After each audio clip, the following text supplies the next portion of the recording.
25 ప్రచారం అయిపోతుంది. మిగిలింది అంతా 4-5 రోజులు ఉన్నది. ఈ 4-5 రోజులు మనం కష్టపడాలి.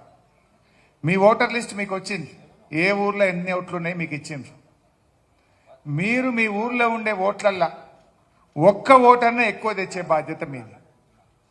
ఇవాళ నిజంగా చెప్తున్నా, ఇందాక దయాకర్ అన్న కూడా అదే అన్నాడు, ఎవరిని కదిలిచ్చినా అబ్బో గాయనకైతే ఏమే అంటుడట. మరి ఎవరు ఉన్నారా అంటే మంచోడు ఉన్నాడు, బుద్ధిమంతుడు రాకేష్ రెడ్డి అంటారు. కానీ అడగకపోతే తప్పవుతుంది. అడగంది అమ్మైనా అన్నం పెట్టదు అంటారు. మీరు ఓటు అడగలేదనుకో, అరే వీళ్ళకి బాగా బలిసిందిరా అనుకుంటారు. వీళ్ళు కనీసం ఓటు అడగరా అనుకుంటారు. అనుకోరా?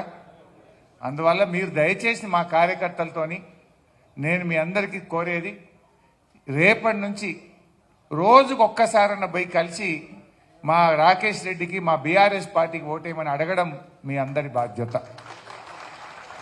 మీరు ప్రతిజ్ఞ చేసిపోవాలి. ఇక్కడి నుంచి మీ ఊర్లో 60 ఓట్లు ఉన్నాయనుకో, 30-40 మంది ఊళ్ళో ఉంటారు, 20 మంది అయితే వరంగల్లోనో లేకపోతే హైదరాబాద్లోనో లేకపోతే ఇంకెక్కడో ఉంటారు. బయట ఉన్న వాళ్ళకు ఫోన్ చేయండి.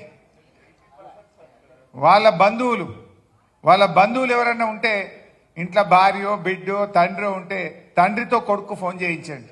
భార్యతో భర్తకు ఫోన్ చేయించి, ఇగో బీఆర్ఎస్ వాళ్ళు వచ్చారు, రాకేష్ రెడ్డికి ఓటేయమంటున్నారు, వెయ్యాలని చెప్పి మీరు చెప్పించేదాకా వాళ్ళను ఒప్పించండి. వాళ్ళ మనసును గెలిచే ప్రయత్నం చేయండి.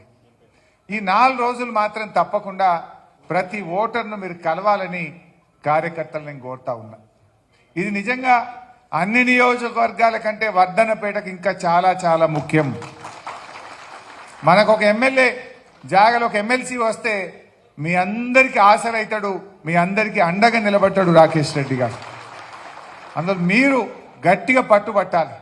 వర్ధన్నపేట ముద్దు బిడ్డ, వరంగల్ బిడ్డ కనుక ఇక్కడనే ఎక్కువ మెజార్టీ వచ్చేటట్టు మీరందరూ కూడా కృషి చేయాలని చెప్పి కూడా నేను కోరుతా ఉన్నా.